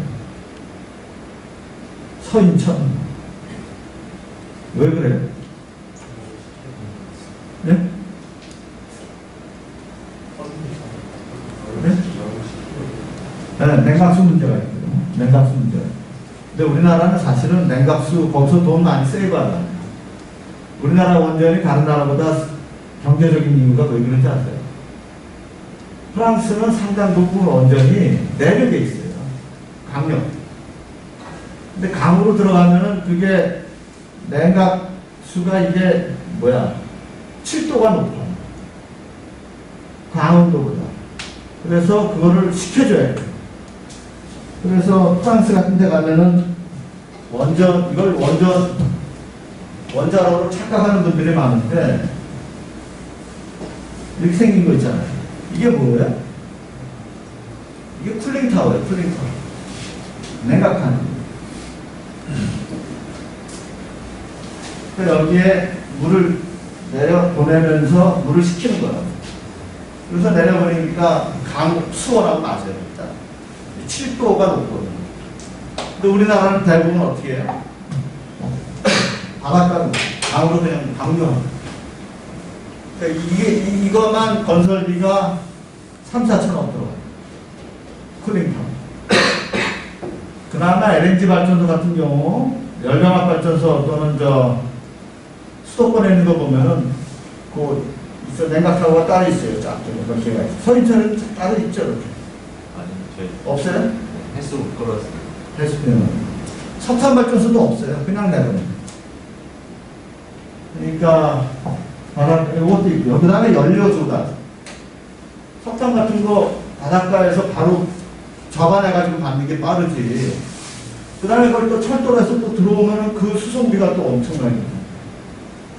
가스도 마찬가지입니다. 그래서 이게 바닷가에 다 있어요. 그뿐만 아니라 우리나라 제조업이 대부분 바닷가에 있어요. 석유화학, 울산, 포항, 광양, 다 바닷가다. 안에 들어가 있는 거는 그나마 좀,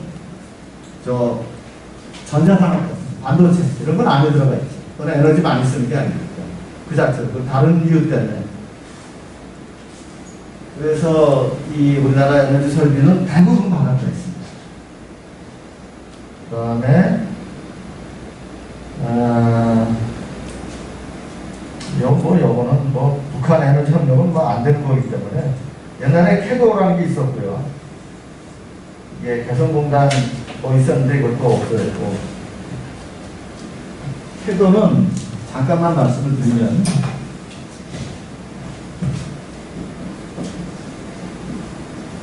됐습니다.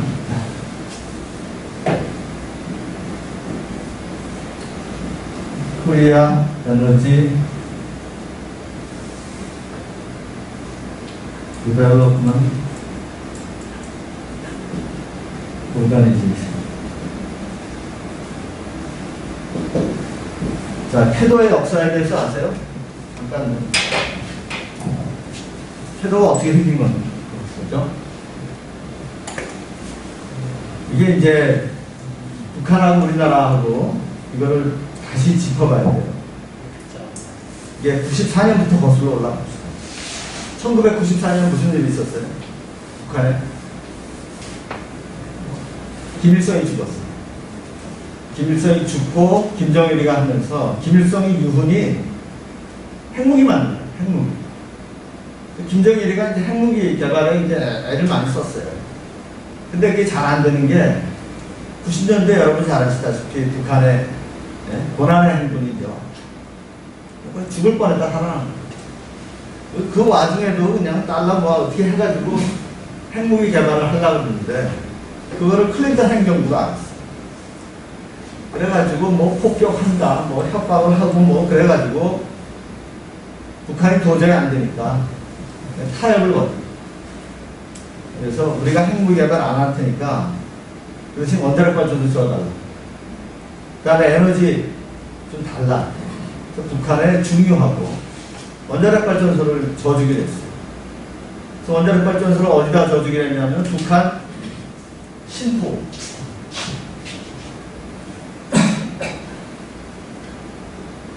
신포가 어디쯤이냐면요.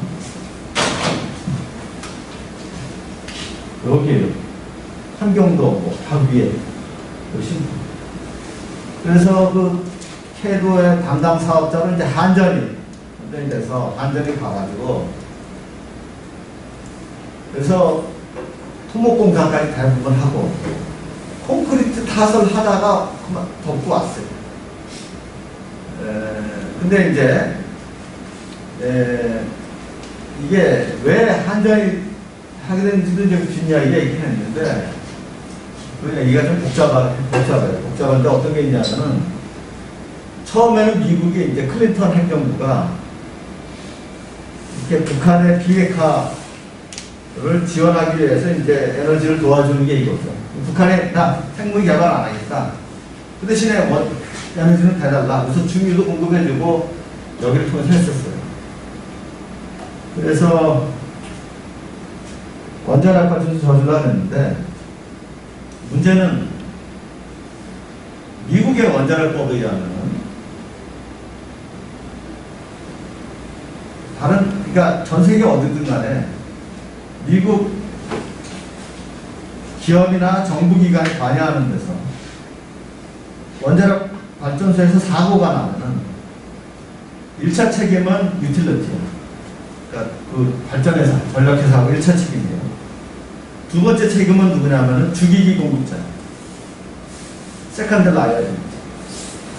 그냥 미국 사람이 가만 생각해보니까 만약에 북한에서 원자력 발전소 사고가 났다 치자고요. 체르노빌 같은 거. 그러면 북한 전력회사에서 그 감당할 능력이 있어요, 없어요? 없지. 그럼 누가 감당해요? 주기기 사업자. 원자력 주기기 사업자는 누구예요? 미국 생각한 거 아니에요? 웨스팅하우스하고 지휘가 생각한 거 아니에요? 그러다 보니까 미국이 안 되겠구나 하고 빠져버려요. 그때 미국이 석탄 발전소를 돌리라고 해요. 그래서 미국이 빠져서 반전이 들어가요. 반전이 들어간 거고, 그 주기기 같은 거 이제 두산, 뭐, 일본, 뭐, 해서 올라가려고 했는데, 토목하다가 토목하고, 뭐, 콘크리트 타설하다가 그냥 덮어버렸어요. 왜냐하면 그때 북한이 NPT 탈퇴하고, 그 다음에 다시 핵무기 하니까 다 내쫓아버리고, 그 중장비 자기네가 다 가져버리고, 다시 이제 핵무기 개발을 시작한 거예요. 그러고 나서 이제 지금까지 온 거예요.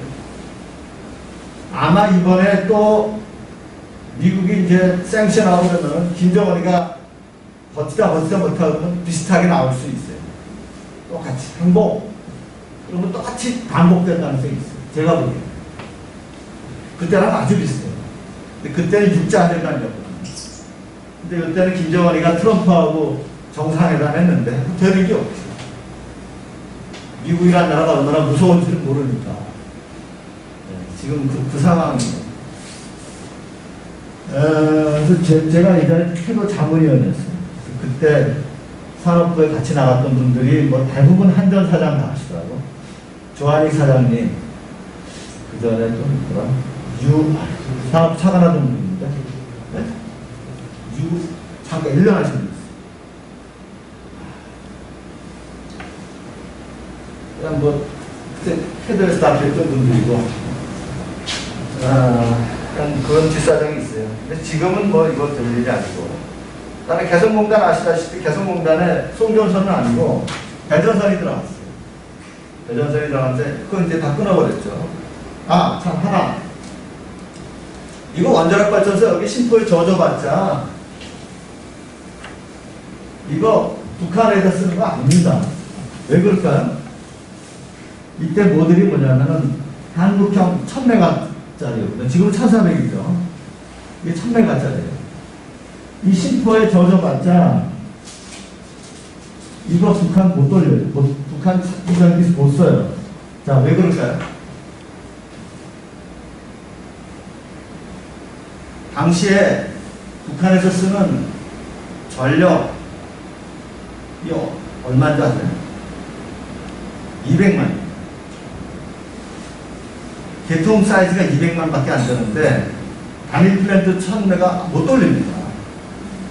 못 돌려요. 심플리 못 돌려요. 그냥 개통 부러져 버려요. 그럼 이거 왜 질라고 했어요? 다 완공되면은 송전소를 뽑는 거예요. 우리나라. 그래서 우리나라 사실은 한전의 제 5번째 원자력 발전 기지가 되는 거예요.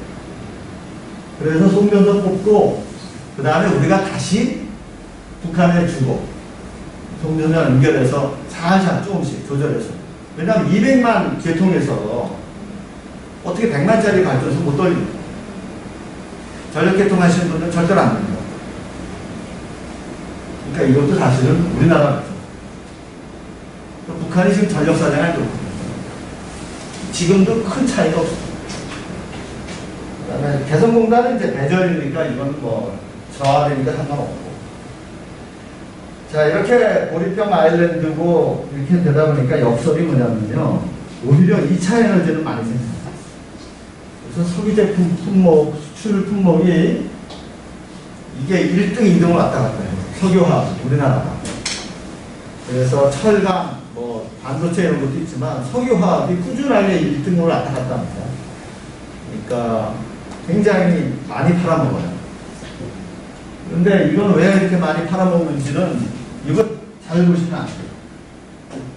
이 지도에 답이 있어요. 우리나라 석유화학단지가 여러분 어디 있어요? 울산에 있고 SK, 그 다음에 GS가 어디 있어요? 칼텍스가 여천에 있고, 그 다음에 현대는 대산에 있다고, 대산. 근데 중국은 정유시설이 대부분 어디 있는지 아세요? 그 상해 밑에 있어요. 근데 여기서 북경 이쪽으로 가는 길이 대산, 여천, 울산에서 가는 것보다 멀어요. 그래서 중국 사람들이 대부분 우리나라 걸만 수입해요. 시설도 좋고, 효율도 좋고, 값도 좋고. 그러니까 중국이 자체용보다는 우리나라에서 많이 쓰니까 전부 다 중국한테 팔아먹어요. 그래서 우리나라 석유화학이 좋은 이유는 지도를 잘 보면 가까워서 그래요. 아까워. 그래서 이게 굉장히 좋은 거죠. 그 다음에 그래서 우리나라의 가장 안정적인 발전원이 뭘까요? 고립 때문에. 그러니까 우리나라에서 나는 에너지, 수력, 그 다음에 원자력. 원자력은 일단 원료만 갖고 있으면 이거는 몇 년을 버틸 수가 있어요. 부피 자체가 크질 않아요. 몇 년을 버틸 수가 있어요. 그리고 원자력, 우라늄 수입 같은 거 보잖아요. 굉장히 특징이 있어. 이거 한번 나중에 볼 텐데 지금 한번 잠깐 볼게요. 자, 에너지 통계 연구에서 원자력 한번 봅시다. 이 목차를 한번 보면 원자력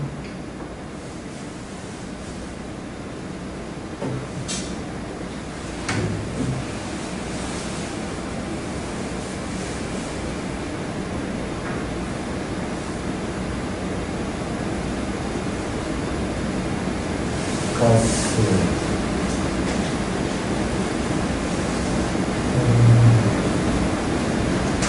리차에너지 수입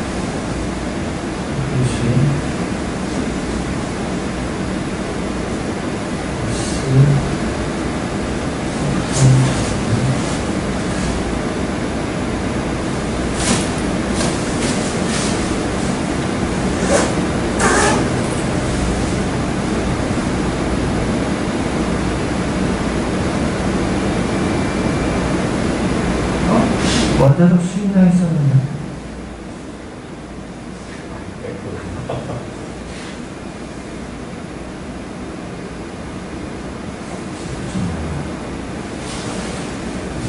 발전원들 전력 거래고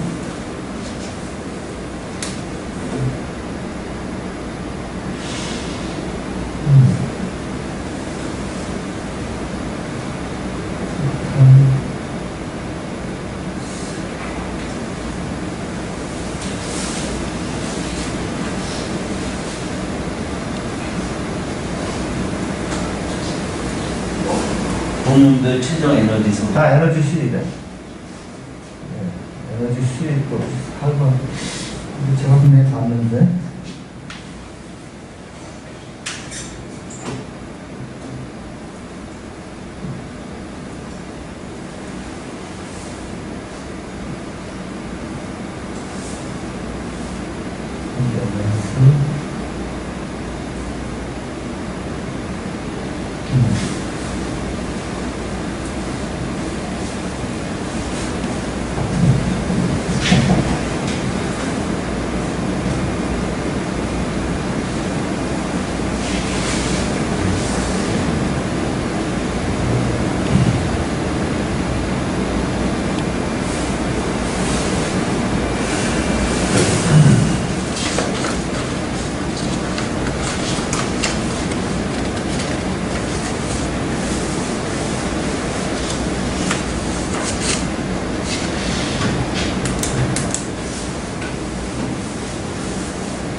아, 이거 우라늄입니다. 요거네, 요거. 자, 요거 우라늄 수입하는 거 한번 보세요. 1981년부터 우라늄을 수입했는데, 2019년까지 데이터가 있는데, 이게 무슨 법칙이 없어요. 들쭉날쭉해. 이게 우라늄이거든요. 어떨 때는 많고, 어떨 때는 적고, 이게 원자력 발전량하고 상관없어요. 어떨 때는 굉장히 많고, 어떨 때는 또 굉장히 적어요. 이렇게 적어요. 근데 2010년이 그렇다고 해서 원자력 발전량이 적은 해가 아니에요. 왜 그럴까요? 이게 가스나 석유나 석탄은 직결돼요, 발전량하고. 원자력은 안 돼요. 왜 그럴까요? 이게 몇 년치 쌓아두고 있거든. 그러면 그 얘기는 요 해가 어떤 해라는 소리죠? 국제 우라늄 가격이 쌀 때 사도 국제 우라늄 가 비싸면 안 사는 거예요. 2016년. 2014년은 싸니까 확 사둔 거고. 그러니까 그거에 따라 왔다 갔다. 그러니까 우라늄은 쟁여놓고 몇 년 다 버텨요. 워낙 부피가 워낙. 그 얘기는 뭐냐? 고리평 아일랜드 전력 대통에서는 원자력이 굉장히 시큐리티를 도와주는 에너지죠. 특히 우리나라는 왜 시큐리티가 우리나라가 왜 중요할까요? 분단국이고 여차하면 전쟁 터질 나라 아니에요. 얼마나 위험해요. 게다가 중국하고 미국하고 전쟁 날 수도 있고. 그러니까 시큐리티가 굉장히 중요한 나라. 그러니까 원자력이라는 게 그래서 의미가 있다. 또 하나, 우리나라는 딴 데서 전기를 못 가져오죠. 못 가져오니까 자체적으로 상당히 안정적인 연료 확보가 중요합니다. 그 중에 하나가 원자력입니다. 시큐리티가 높은 거고요. 그런데 이제 탈원전 정책을 하니까 그러니까 독일 같은 데 탈원전을 하는데 왜 우리나라는 안 하느냐. 독일은 할 수 있는 이유가 있어요. 프랑스에서 수입하면 돼요. 그러니까 독일 사람들의 마인드는 이게 있어. 위험한 일은 니들 해라. 우리는 전기만 쓸게. 돈만 낼게. 니들은 위험한 일 해. 이런 마인드가 있어요. 그러니까 우리나라는 그렇게 할 데가 없어요. 그러니까 요 안정적인 전력 밸런스가, 저는 결코 원자력 지지하는 사람이 아닙니다. 저는 원전 사람들하고는 달라요. 저는 그렇지만 이 밸런스는 굉장히 중요하다. 적절한 밸런스. 그 입장은 있어요. 자, 그래서 안정적 발전원이라는 건 요거. 그 다음에 우리나라가 상대적으로 열이 상당히 히트가 좋아요. 집단에는. 이 이유는 좀 나중에 말씀드릴게요. 왜 우리나라가 히트가 이렇게 많냐. 그 이유가 있습니다. 자, 그다음에 세 번째. 우리나라가 이제 군사적 긴장에 따라서 에너지 공급 변동성이 굉장히 큰 나라예요. 북한과 준전시장인데, 여러분 지정학적으로 우리나라가 유리합니까? 그러니까 다른 건 다 빼놓고, 뭐 북한이 못 살고 우리나라 잘 살고 이런 거 빼놓고 지정학 지리적으로만 봤을 때 우리나라가 유리합니까? 북한이 유리합니까? 네? 북한이 유리한 것 같아요? 우리나라가 훨씬 유리해요. 자, 왜 그럴까 하면 지도를 보고 이게 지오폴리틱스적 개념을 여러분들이 익혀야 되는데,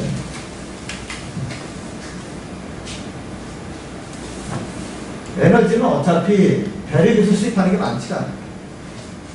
어차피 바다로 와요. 석유는 중동에서 오는 수밖에 없어요. 어차피. 그리고 북한 입장에서는요, 평양하고 원산으로 에너지를 보낼 때 어떻게 보내요? 석유 보내요. 중국에서 평양으로 수입을 했다. 그래서 완제품을 만들었다. 휘발유 경유를 만들었다. 원산으로 보낸다. 어떻게 보내야 돼? 자, 우리나라에서 울산이나 여천이나 거기서 수도권으로 보내는 완제품이 가장 많은 루트가 어딘지 아세요? 뭘로 가는지 아세요? 울산과 여천에서 정유공장에서 만든 휘발유 정유를 대부분 어떻게 보내냐?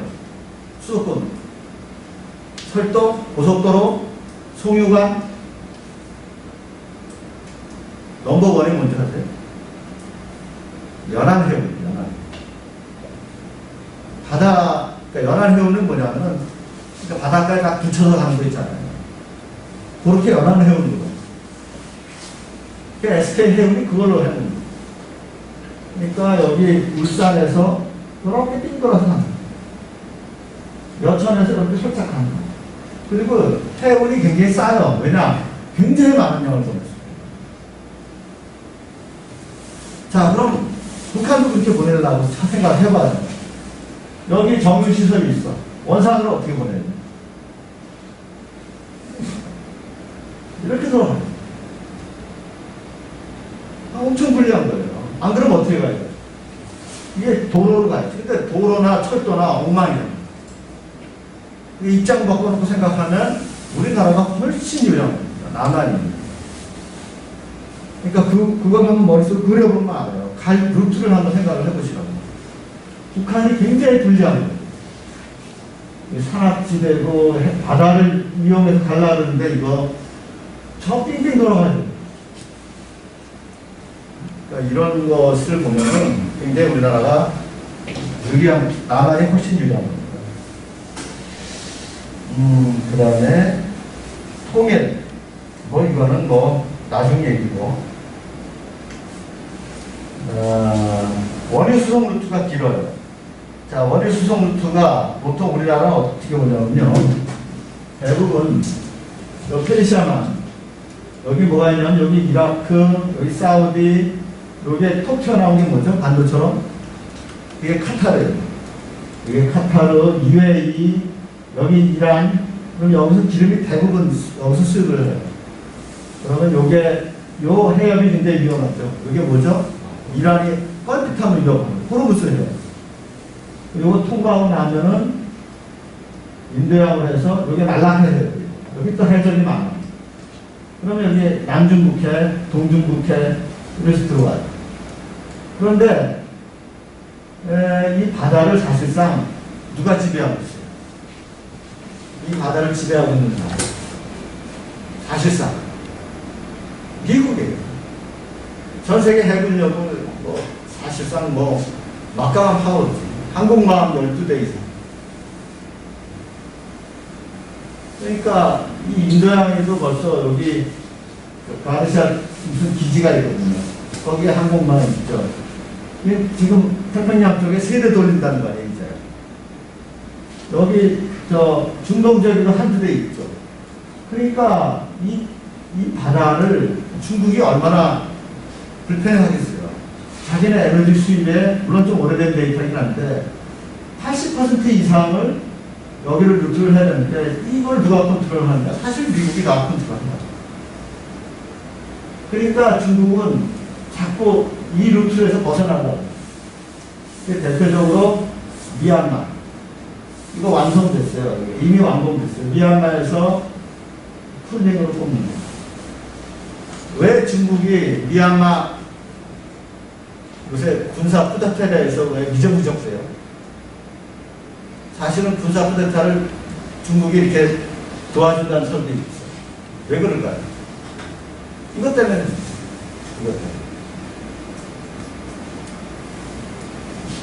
그 다음에 파키스탄 바다를 향해서 올라가는 거 아직 이거 개설이 안 됐어요. 중국이 왜 인도랑은 안 하고 파키스탄이랑 할까요? 그것도 알아요. 왜 그렇죠? 중국하고 인도하고 사이가 안 좋아요. 국경 분쟁 때문에, 요거. 히말라야 국경 분쟁 때문에 사이가 안 좋아요. 안 좋은데, 인도가 또 어디하고 사이가 안 좋아요? 파키스탄하고 사이가 안 좋아요. 적의 적은 나의 친구야. 그래서 파키스탄을 살살 꼬시는 거예요. 중국. 그래서 요 과다르항, 1대1로의 가장 중요한 기점 중에 하나가 요 과다르항. 여기다 돈을 어마어마하게 돈을 쏟아붓고 돈 꿔주고 막 그랬어요. 파키스탄이 지금 이거 돈 못 갚아서 넘어가고 있어요. 그런데 이렇게 하고 나면은 요거 뽑으려고 해요. 파이프라인. 근데 이게 안 많지가 않아. 왜냐? 이게 여기 뭐가 있어요? 히말라야가 있어. 히말라야 뚫는 게 만만치가 않고, 요 접경 지대가 뭐냐면 파키스탄하고 아프가니스탄하고 국경이야. 이 모두가 있어. 그 유명한 탈레반이야. 그러니까 아프간 이 반군이 이게 옛날 영국군부터 영국, 소련, 미군 다 퇴치한 사람, 이게 보통 사람들이 아니에요. 테러리스트. 그러니까 이 지역이 굉장히, 요 지역이 그 누구죠? 미국이 빈라덴 죽인 데가 여기에요. 여기서 죽였다. 네이비 시리가. 그 다음에 투르크메니스탄에서 가스, 이거 이미 개설됐어요. 그 다음에 카자흐스탄에서 석유.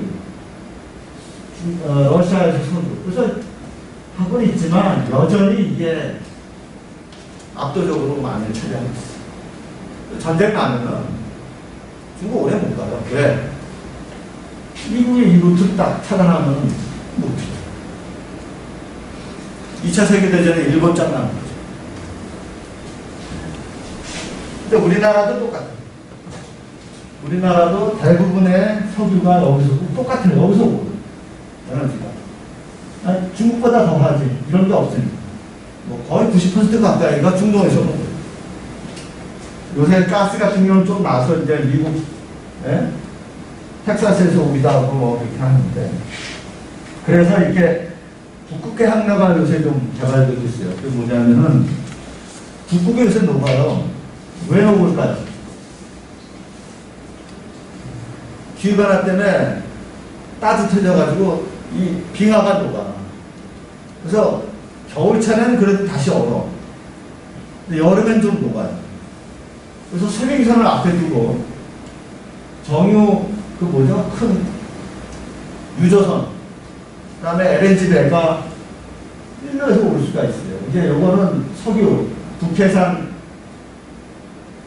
그 석유를 주로 핵심 항구가 네덜란드 로테르담이죠.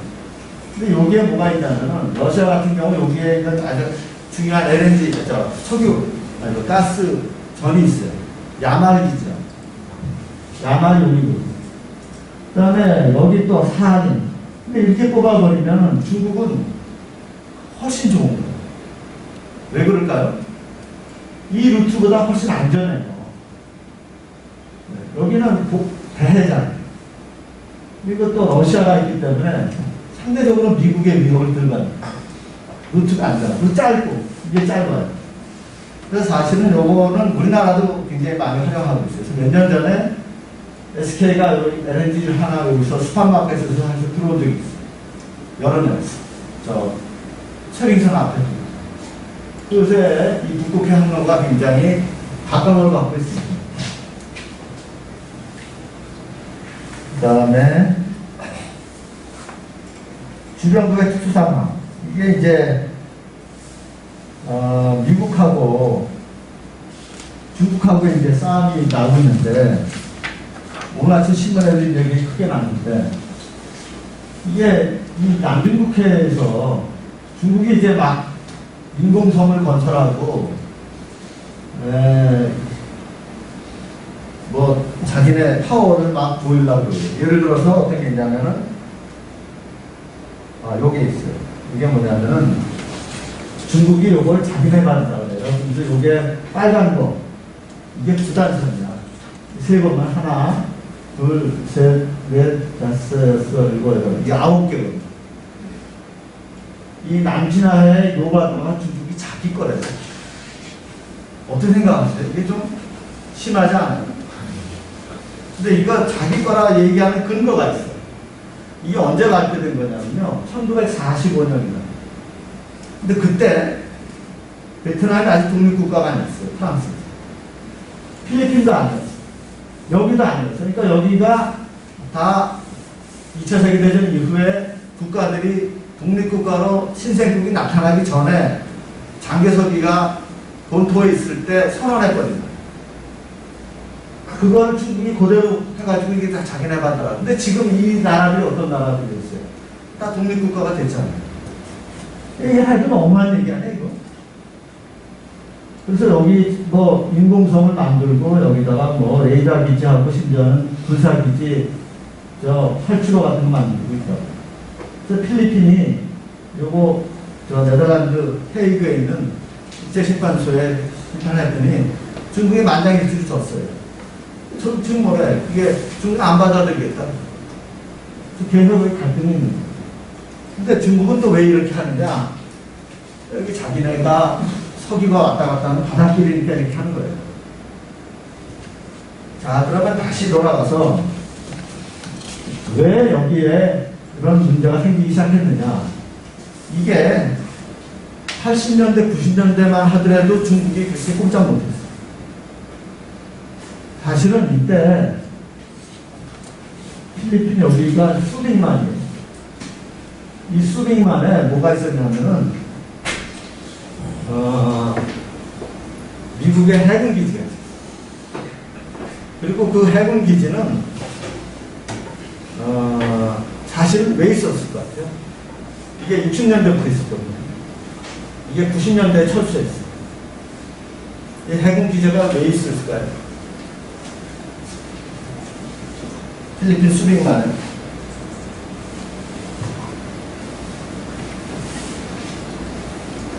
이게 월남전 베이스 캠프예요. 월남이 베트남이 오잖아요. 근데 이거는 안정적이지가 않으니까 여기에 딱 베이스 캠프를 치고 항공모함 띄워놓고 이 근처에 가서 미국 전투기들이 떠가지고 때리는 거예요. 그리고 폭격기는 충분히 여기서 갈 수가 있고. 그러니까 이게 베트남 대국이지. 안정적인 대국이지. 근데 베트남 전쟁이 끝나고 나니까 이게 필요가 없거든. 그래서 이걸 철수했어요. 철수하고 나니까 여기가 무주공산이 돼요. 국제정치 똑같습니다. 동네에서 힘 좀 쓰는 깡패 두목이 없어지면 무슨 현상이 나타날지 아세요? 그 동네가 조용해질 것 같아요? 안 그렇습니다. 국제정치나 동네나 다 똑같아요. 깡패가 없어지면 어떻게 되는지 아세요? 왠가 똘마니 양아치들이 자기가 두목하려고 다 튀어들어요. 그게 국제정치 핵심이에요. 발칸반도의 전쟁이 왜 일어난지 아세요?